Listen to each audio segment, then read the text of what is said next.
بسم اللہ الرحمن الرحیم۔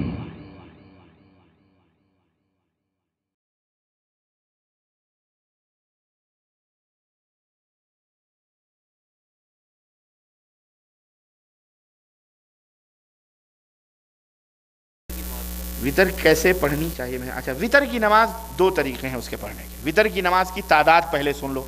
وطر 1 رکعت سے لے کر کے 9 رکعت تک بھی ہے، ٹھیک ہے؟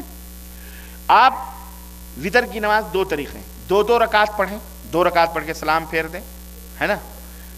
مثال کے طور پر اگر 3 رکعت پڑھنی ہے تو 2 رکعت نماز پڑھ کے سلام پھیر کر پھر کھڑے ہو کر پھر 1 رکعت کی نیت باندھیں اور سورہ فاتحہ اور کوئی سورت جو بھی ہے ملا لیں، اور اس کے بعد میں آپ 2 طریقے ہیں، یا تو رکوع سے پہلے ہی دعائے قنوت پڑھیں یا رکوع کرنے کے بعد کھڑے ہو کر دعائے قنوت پڑھیں، اللہم اہدنی فیمن ہدیت وعافنی فیمن عافیت وقنی فیمن تولیت، یہ دعا پڑھیں، یا وہ جو دوسری دعا ہے اللہم انا نستعینک ونستغفرک ونتوب، یہ دونوں ثابت ہے اللہ کے رسول صلی اللہ علیہ وسلم۔ ہاں، دونوں پڑھ سکتے ہیں اور دونوں بھی پڑھ سکتے ہیں ایک ساتھ، یہ نہیں کہ ایک ہی پڑھو، اللہ توفیق دے تو دعا اللہ سے مانگو، زیادہ ہی زیادہ مانگو، سمجھ رہے؟ دونوں بھی پڑھ سکتے ہیں، ایک بھی پڑھ سکتے ہیں۔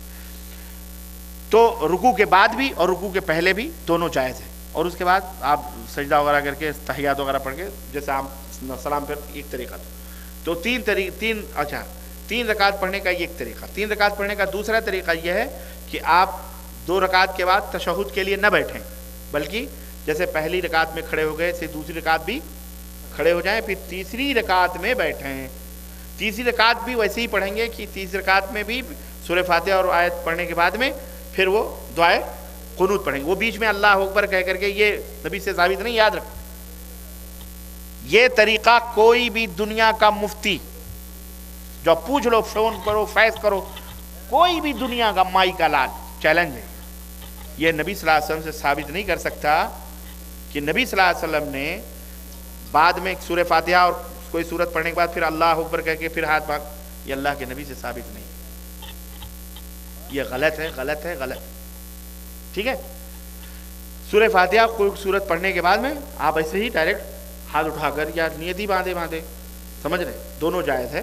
آپ جو ہے کیا پڑھیں، دعائے قنوت پڑھ لیں تو رکوع کر لیں، یا رکوع سے پہلے پڑھ لیں پھر اس کے بعد رکوع کریں، اور اس کے بعد میں پھر سلام پھیر لیں، یہ طریقے تو۔ اور 1 رکعت پڑھنا ہے تو وہ 1 رکعت وہی سورہ فاتحہ اور کچھ پڑھ کے پھر وہی رکوع سے پہلے یا رکوع کے بعد دعائے قنوت پڑھنے، پھر رکوع پھر سجدہ وغیرہ کر کے تحیات وغیرہ پڑھ کے، یہ 2 طریقے۔ لیکن وہ طریقہ جو ہمارے ہاں کہ 2 رکعت پڑھ کے بیٹھتے ہیں، تشہد پڑھتے ہیں، پھر کھڑے ہوتے ہیں، پھر سورہ فاتحہ پڑھ کے پھر قل هو اللہ یا کوئی دوسری سورت پڑھ کر پھر اللہ اکبر کر کے پھر دعا، یہ نبی صلی اللہ علیہ وسلم سے یہ طریقہ ثابت